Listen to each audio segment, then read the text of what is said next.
been very much enjoying the discourses of Reverend Kensei and Doan Roshi.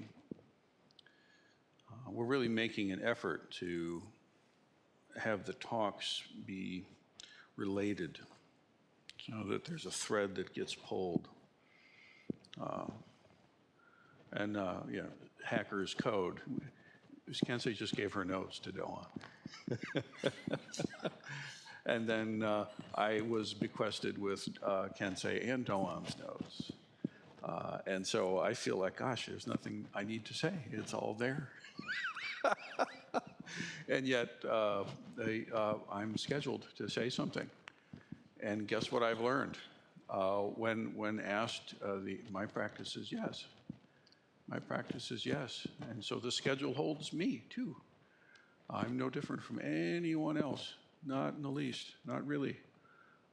Time to do this, time to do that, time to rest, time to act, time to wake, time to sleep. All of it practice. All of it noble steps. So, what can I say? What can I add? What could be useful? There's been some attention given to this phrase that came forth for the winter training period, and actually for the first half or so of the year, each step home. And of course, we initially began paying attention to this by using the Buddha's teaching of when taking a step, one should know one is taking a step. When lying down, one should know one is lying down, and so on. And really, these distinctions between Pali tradition and Tibetan tradition and Zen tradition, it's all just Buddha Dharma, folks. It's just Buddha Dharma, that's all. But what about home? What about this home business? What is that pointing to? Each step home. I remember one of the earliest texts to really sing to me was the Dhammapada. I highly recommend it to you. There was a beautiful oversized book version of it that had kind of like a coppery color cover, and it had really poetic translations in stunning photography. Different beautiful images. I can still see them in my mind's eye. An old farmer sitting on his rocking chair looking out over the cornfields, an African woman smiling with her basket or whatever it was she had in Africa. Children, birds. But really, it was the teachings of the Dhammapada themselves that sang to me. And somehow those images haunted, inspired, vexed even. In considering what I might share today, those images came back and I thought, I wonder what the Dhammapada might sing for me in this moment.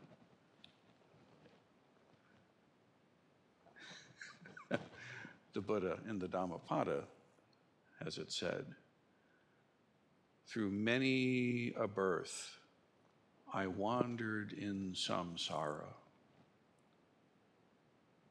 seeking but not finding the builder of this house.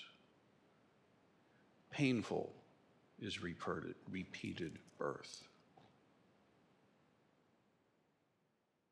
Through many a birth I wandered in samsara, seeking but not finding the builder of this house. Painful is repeated birth.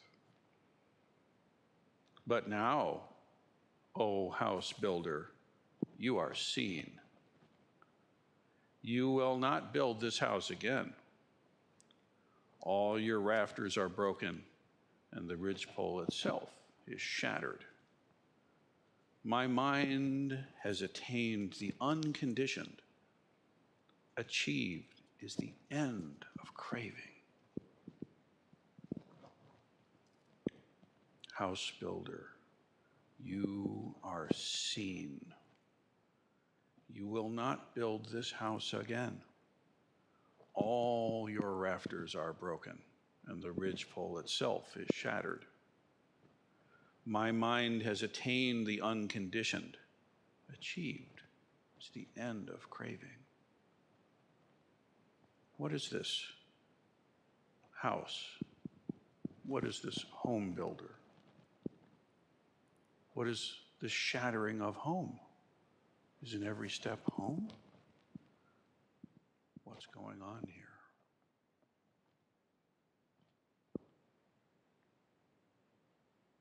It's important to understand that when the Buddha gives teaching, the Buddha is speaking directly to your Dharma eye. Directly.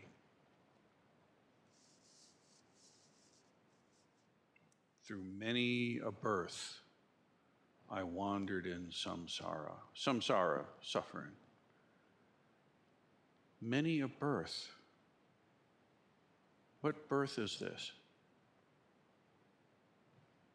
What past lives are being pointed to?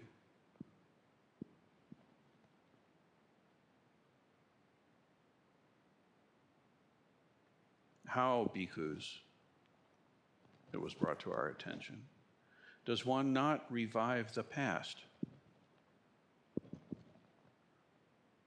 One does not nurture delight there, thinking, I had such material form in the past. I had such sensations in the past. I had such perceptions, mental reactions, consciousness in the past.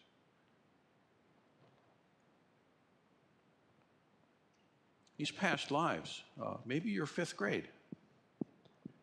Maybe you're high school. Maybe last week. Maybe yesterday's Kensho, still carrying it around with you. It doesn't just have to be past incarnations, past births. The Diamond Sutra says very clearly, past mind cannot be grasped. Let go, past mind. Do not cling to past lives. The imprints may be there. The habit energy patterns may come and tap. But you don't have to entertain them. Don't make a self out of them. Because that's where the prison is. That stupid thing you said back in the 90s still revisits. Everybody said stupid things in the 90s. Don't worry about it.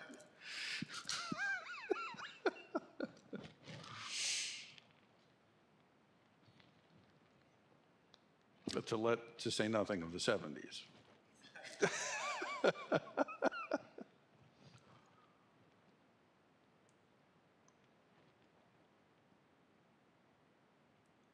The form I had when I was 20,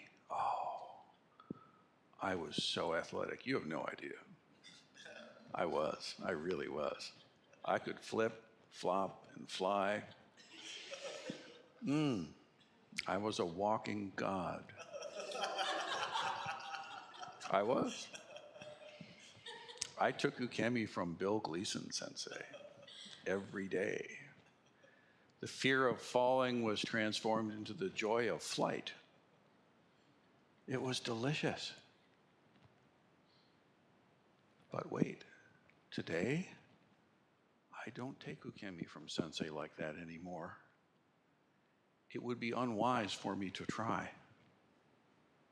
I have to stand back and let others do that work now.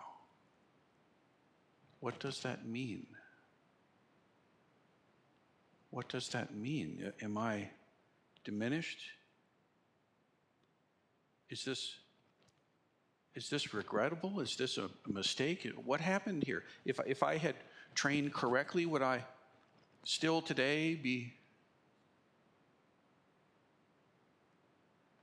Let go. Oh, back in that time, my form was thus. My perceptions were so. My mental formations and consciousness was all like, yeah, dust in the wind, bro. Don't hold on to it. You see, it's not just the troublesome things. It's not just the stupid, dumb stuff that comes to visit. Also, you get haunted by your successes. They taunt you just as well, do they not? Living in the shadow of that one moment where you completely crushed it, trying to do that again, trying to have that first experience over and over again? Stop. See the builder of this house. Don't play with it. It's not a matter of ramping that up more so that finally you actually get to relive it. And if you could only relive it more sufficiently, then you'd finally be happy. Not true. And you know it if you stop and reflect for even a minute.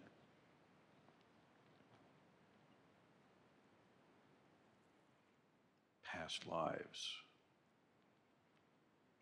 Painful is repeated birth. Here I am again. Here I am again. I brought me with me, and here I am. And I'm here now. Oh, I'm here now too. Yes, here I am. Let's make sure everybody knows I'm here. And let's make sure everybody's thinking about me the way I know they need to be thinking about me. Let's make sure they think the right way about me, because that's me after all. And everybody cares about me.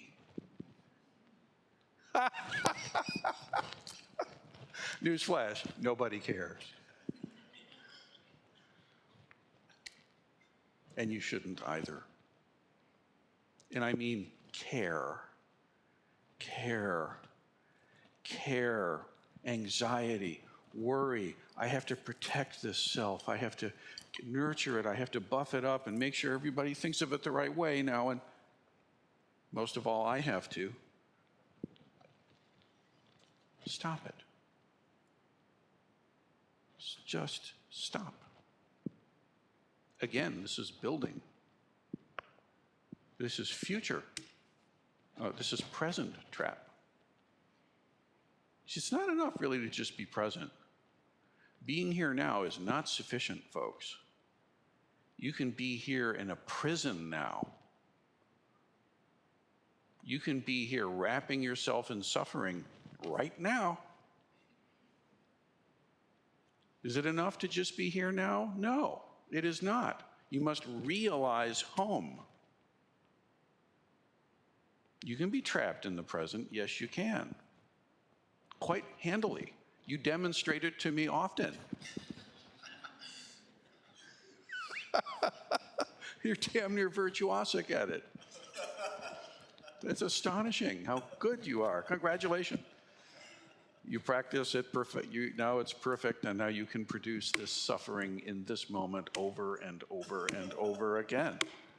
You prove your power. Well done. Now wield it well instead of foolishly.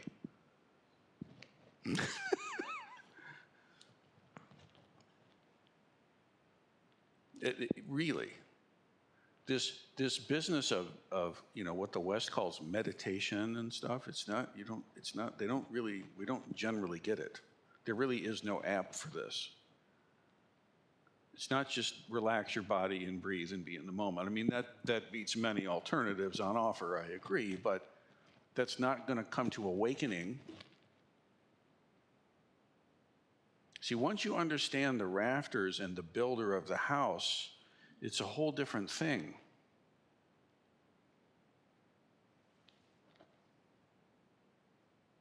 Future mind cannot be grasped, the Diamond Sutra says.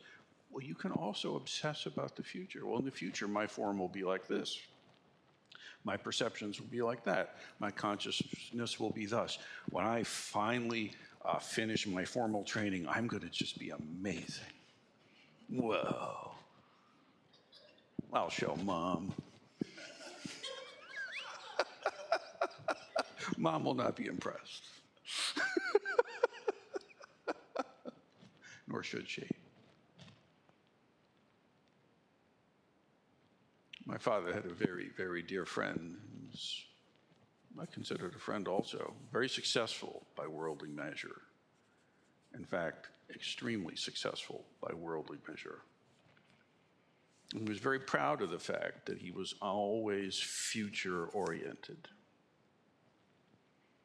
He tried many times to give me what he considered to be wise counsel, and I always took him seriously and listened, but kept my critical thinking on. Jay, he would say, the secret is always be thinking about the future. That's the answer. You can build great wealth if you're always thinking about the future. And I know what he's talking about. He's talking about goal setting and Norman Vincent Peale and that kind of stuff, Think and Grow Rich, etc. And while I too am a fan of a nice long-range plan and a 20-year vision, I understand these things. Don't make a self out of it. That is no guarantee. In fact, people who think that way a lot, they'll tell you, well, okay, set the goal, but never leave the sight of achieving this goal without setting another goal. You got to keep the hamster wheel running. No, you don't. Please don't. Please stop that. Please stop it. Quit living and making a self out of the past. The luminous and the terrible moments equally are traps.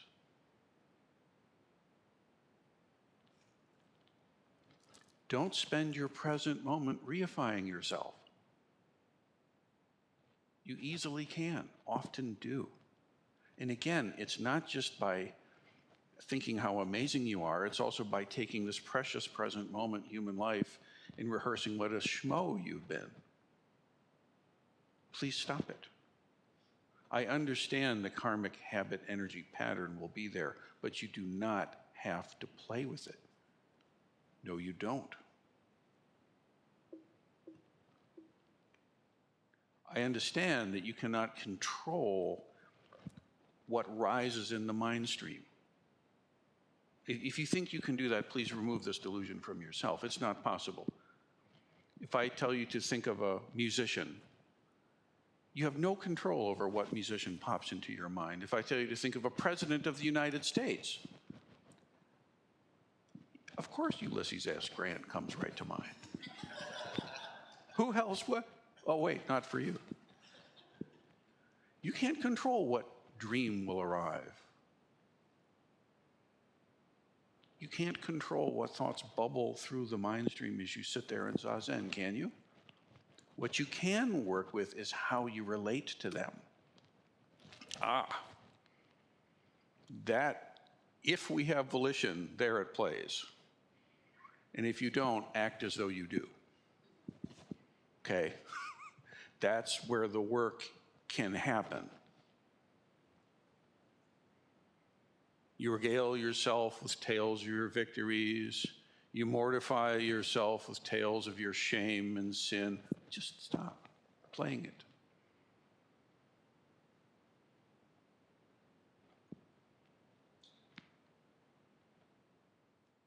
How can you be vanquished in the present moment? Make a self of yourself, and you vanquish yourself to the prison of selfness.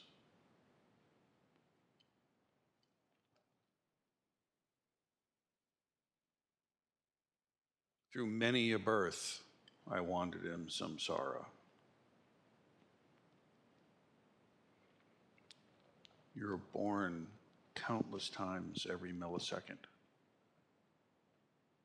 You've lived uncountable lives since you came into this temple building.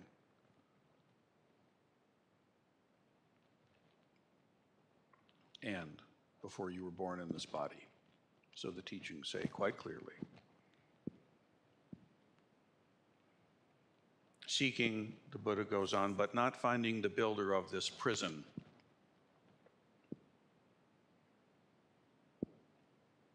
Painful is repeated birth in this prison house. But home builder, house builder, prison builder, cage builder, you are seen. What is this prison builder that masquerades as a house? This house that masquerades as a home, which it is not. This house builder is, dear one, ignorance, is delusion.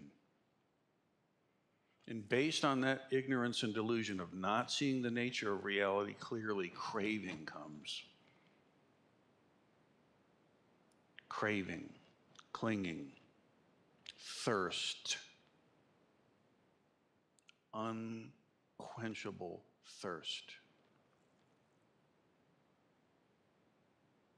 Its basis is ignorance. Its manifestation is thirst.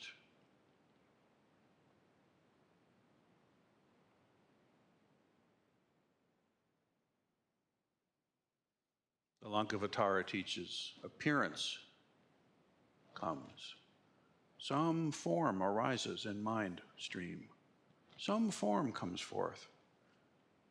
And instantly, name happens for us. Language comes. Discrimination comes. And right there, there's I like, I don't like.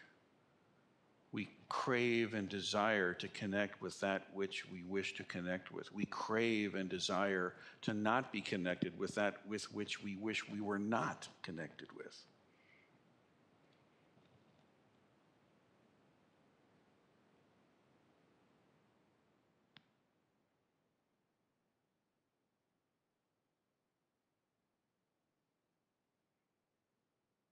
You know, your mind is not bound by time in the way we typically think of. Have you noticed sometimes when you're sitting in Zazen, you relive past moments and project future ones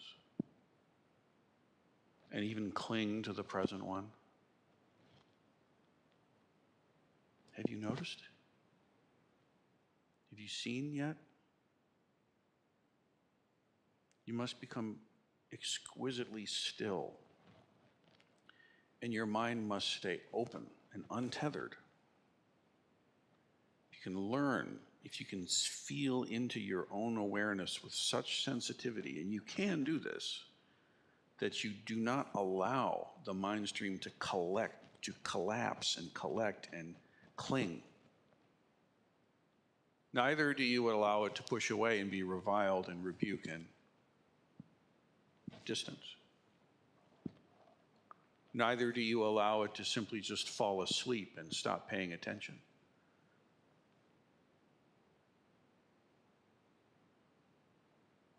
Don't let the big sky collapse. Let the big sky mind be big, be spacious, open, and deeply present without clinging or rejecting or tuning out. Greed, hatred, ignorance. The three poisons manifest.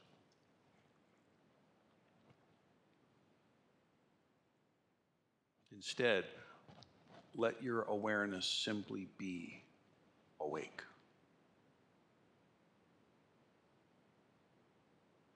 Things rise because of causes and conditions, knowable and unknowable, beginningless to your eye,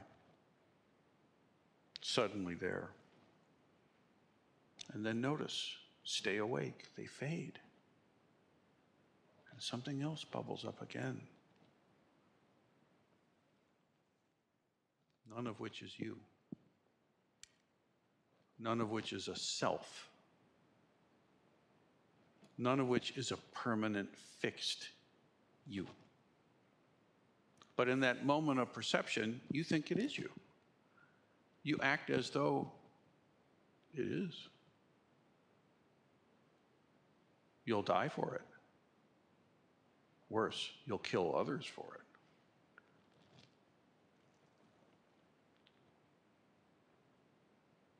Home builder, house builder, prison maker. You are seen. You will not build this house again.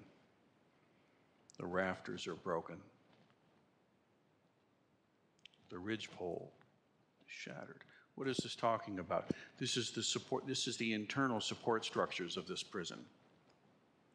It's coded in here, but that's what it's saying. There's a structure to this samsaric trap. It's not random. There's a very specific and meaningful structure that keeps this prison in place.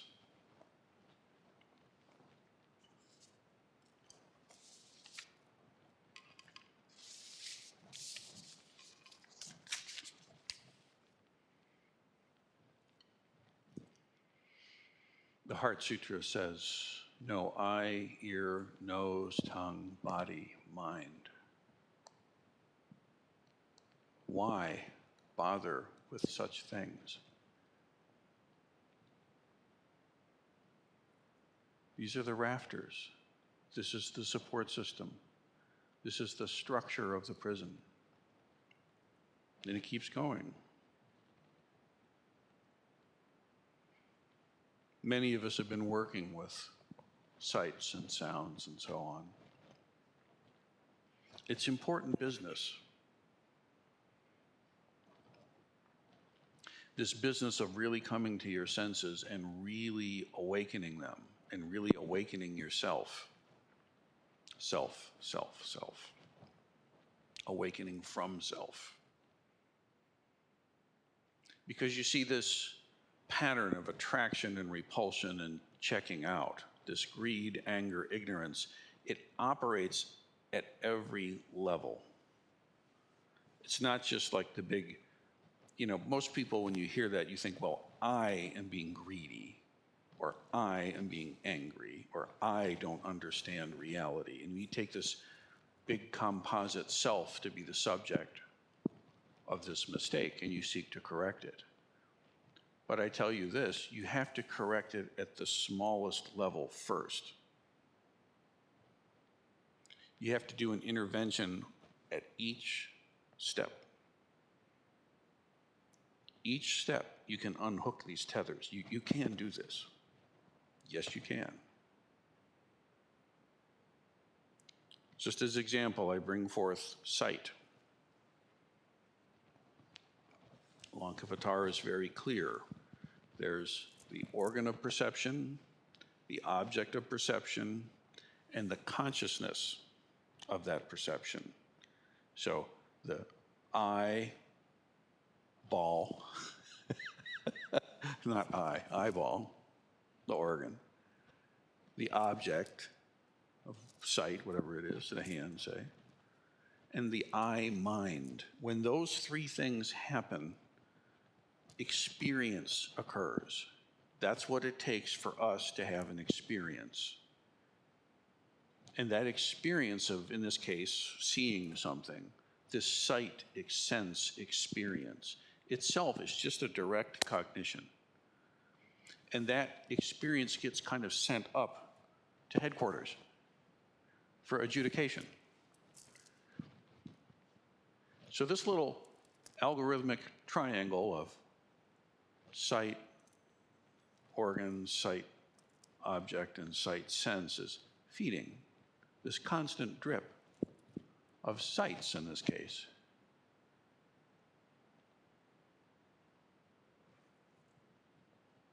There's form, there's appearance. What happens up here in headquarters? Headquarters. What happens in headquarters? Oh, name. Discrimination. Oh, Rinsen's wearing that brown case again today. That's the one Myoen gave him. I think that's lovely.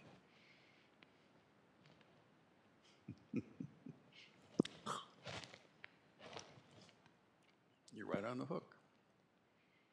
Because see, that sight sense itself has clinging and aversion and tuning out. You look and you get hooked by how delicious the sight is, say. You look and you get hooked by how scary it is, say, repulsive. Or perhaps worse, you look but you don't see because you're just checked out. Dull, vacant. None of this is acceptable, folks.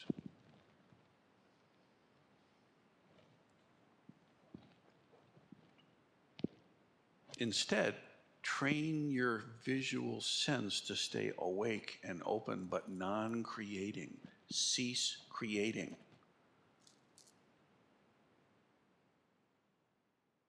The same process plays out with ear, taste, and touch, sensations of the body, feelings. Oh, the feelings. Oh, I feel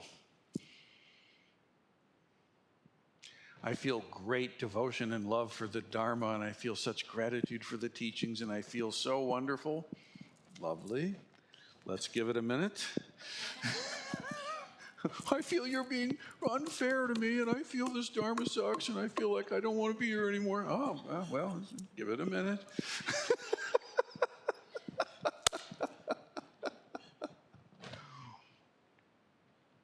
See, you can make a shrine out of any one of these things. The painter, the sculptor with their visual acuity, say. The musician with their sense of sound. There's a good trap. I know that one. The body with its terrors and its delights.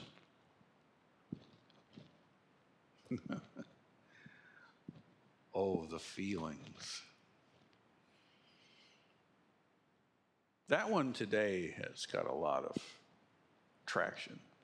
That particular version of the prison seems to be working quite well these days. Well, that's how I feel. Like, nothing can be said in response to that. That is the ultimate fact of truth. Well, I feel.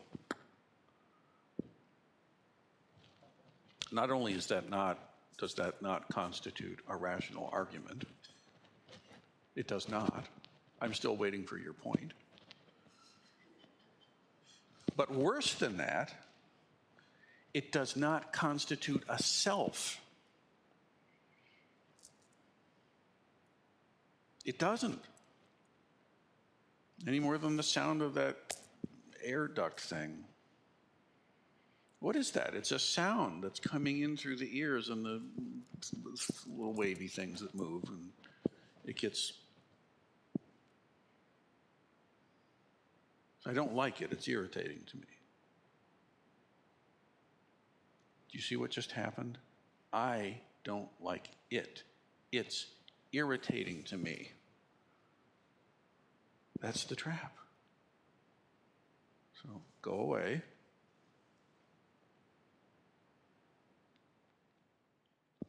Go away. Oh, it's still there. Arr. You see? What's happening there? A bunch of me is what's happening there. Contesting with a sound.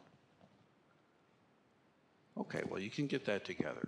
You can get that together. You can learn to sit still anyway. You can put up with, the light being ideal or not good, Oh, the painter's light I don't want to miss, but I will. Or it's too dark, makes me feel gloomy, but I'll sit anyway. Fine. But feelings, watch out for feelings, because they just have a direct line into your sense of self. And I'm not saying they're not real, believe me. I'm not saying they don't matter. I'm very glad that my eyes function and I can see. And I love the fact that I can hear. I enjoy playing music. Feelings matter. But be very, very clear about how they matter. Don't be fooled. Some people have feelings of deep dominance and clarity and surety of their understanding of the Dharma, and they come in like this. They're amazing and they've attained it all and stuff, and then that confronts reality, and then they quit. Happens. Also, people have feeling of, oh, I'm a schmo, I'm a screw up, I'm unworthy, I'm not good enough to even be here. And they quit. Both people quit. Same disease. No different. What's the real disease? The barrier of self, not being seen through.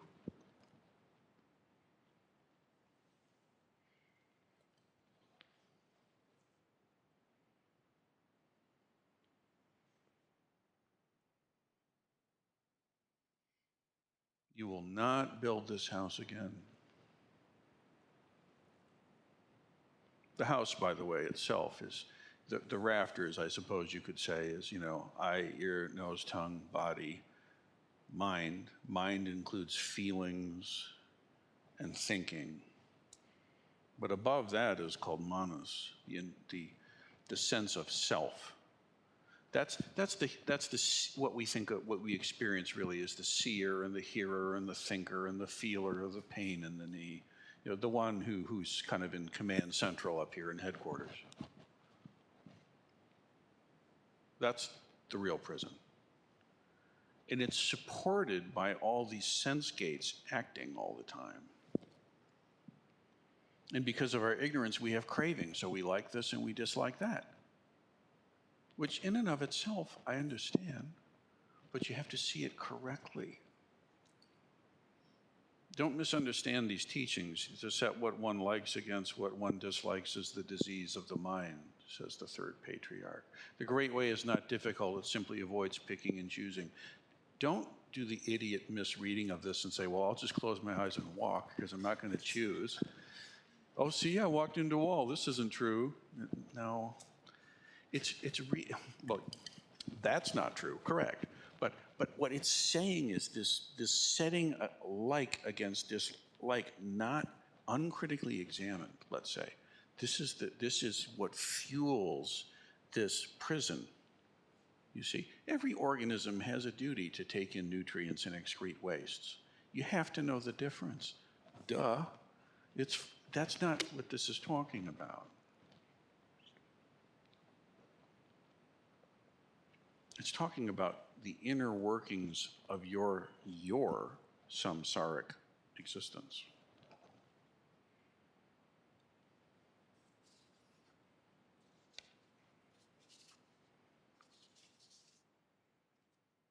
So this seeing,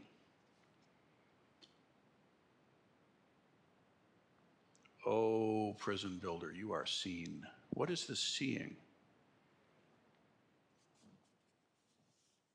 What is it that's seen? My mind has attained the unconditioned.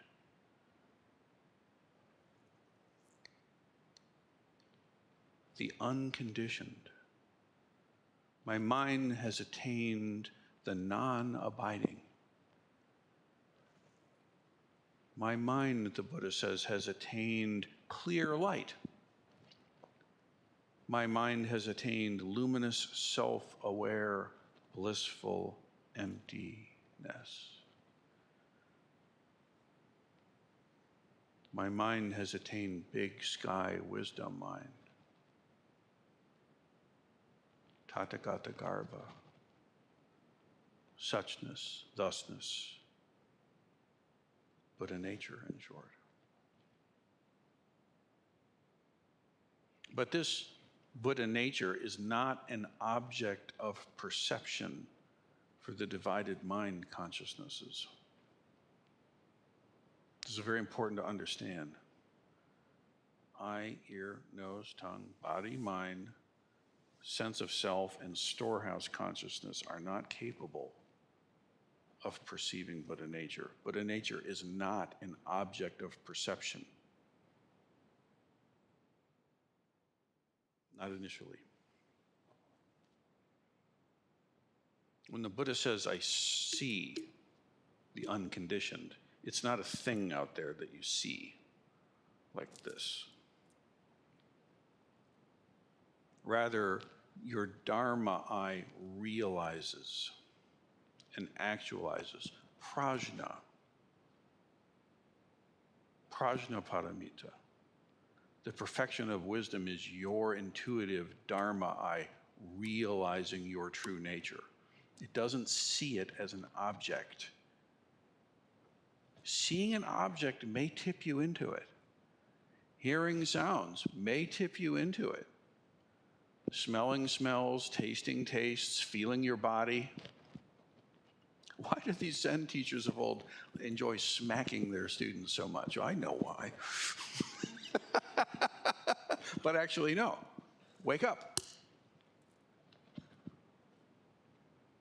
But what's seen in that moment is not an object of perception. There's a shock that goes through the sense gate system that shuts it off for a second, and the Dharma eye goes and breathes. It's something like this. And that Dharma eye perceives directly, realizes Buddha nature. And then crazily enough, eye, ear, nose, tongue, body, mind, self-sense, alaya consciousness, and storehouse consciousness are completely realized as nothing other than Buddha nature, and it's all good. It's completely fine. It always was. That's why there's so many belly laughs that happen.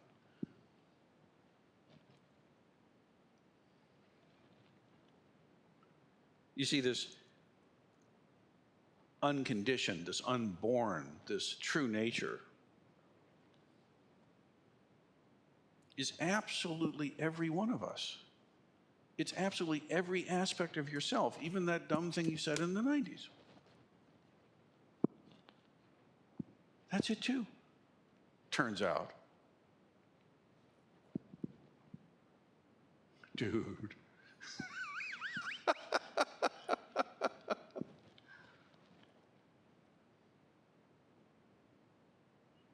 See, this Tathagata Garbha, this inherent nature,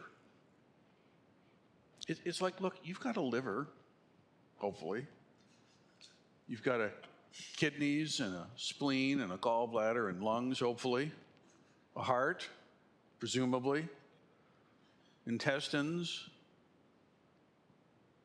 sexual organs, brain, esophagus, right? Whether you realize it or not, they're there. Yes, they are, or else you're not here. Buddha nature is innate. It's innate in everything. Everything is it. You can have complete confidence in this, utter confidence in this. Let your mind rest, free from strife, thinking you have to figure something out, or be someone else, or somewhere else, or some other way. There's nothing to add, dear one. And actually, nothing needs to be subtracted either. Perfect and complete, exactly as you are, lacking nothing. So if you happen to be wallowing in self-disgust, stop it. You are perfect and complete. Your nature is absolutely the same as the most magnificent everything. The sky, the sun, the stars, the moon, the planet, Elvis, Michael Jackson, whatever hero has failed you.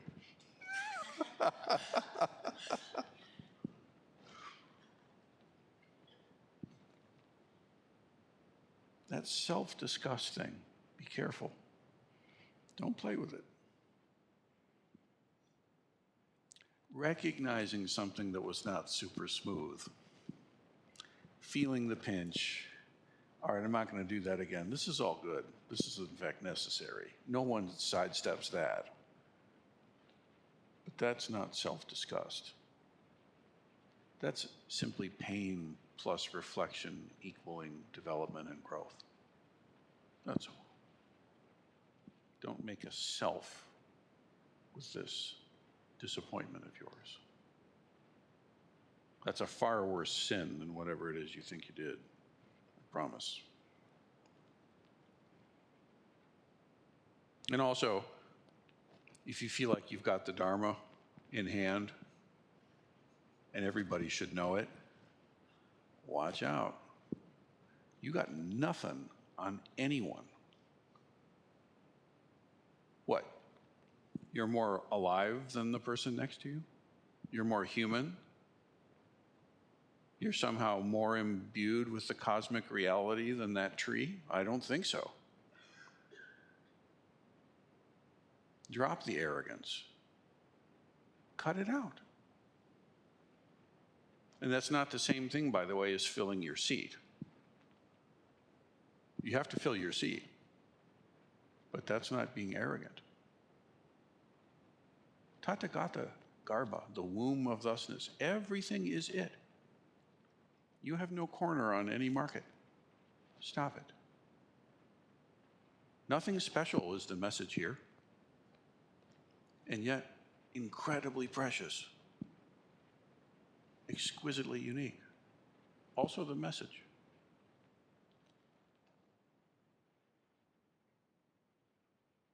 If everything is but a mind, this really helps, you know, when someone does something regrettable, let's say. One of the diseases of the mind is to fix that person as evil. Don't play with that. They too are it.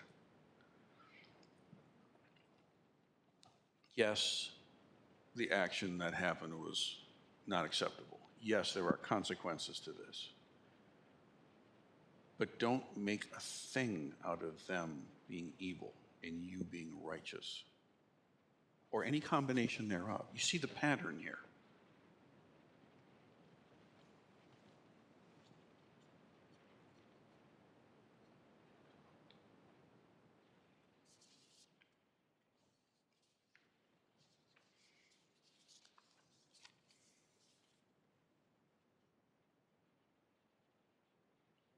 My mind has attained the unconditioned. Achieved is the end of craving. This unconditionedness is home. That's the home. This unborn, non-abiding, clear light, non-conceptual, luminous, self-aware, blissful, empty, but a nature, big sky, wisdom, mind, tathagata garbha, suchness, thusness, beyond name and form, whatever word helps. This unconditioned mind is home. It's beyond any conditions. There's nothing that supports it.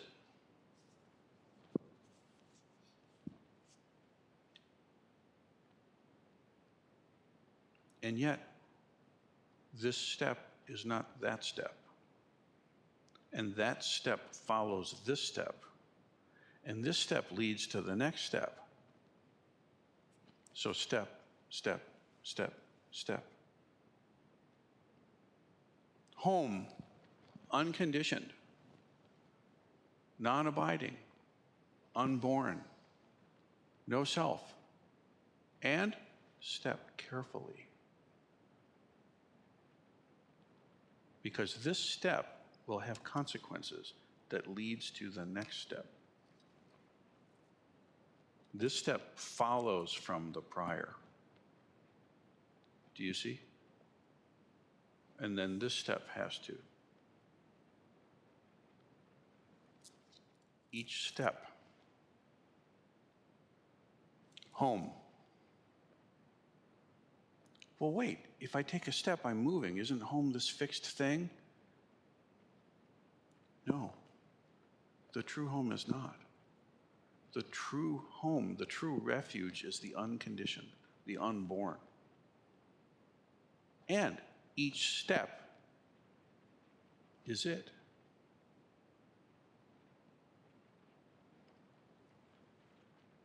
Each step is a step of grace. Each step is a step of the Buddha's foot. Each step exactly right. Even when stubbing the toe or stepping on a Lego.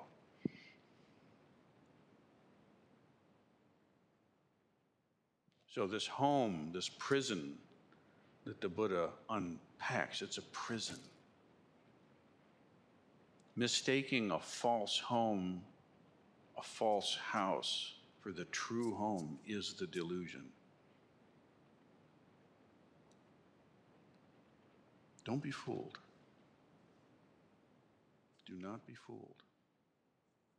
Stay awake. Really tend to each step of your practice. Do not concern yourself with what you think your practice should be, or was like, or is going to be someday. Stop playing with the toys. Just this, your practice, this moment, completely do it. Every step is it.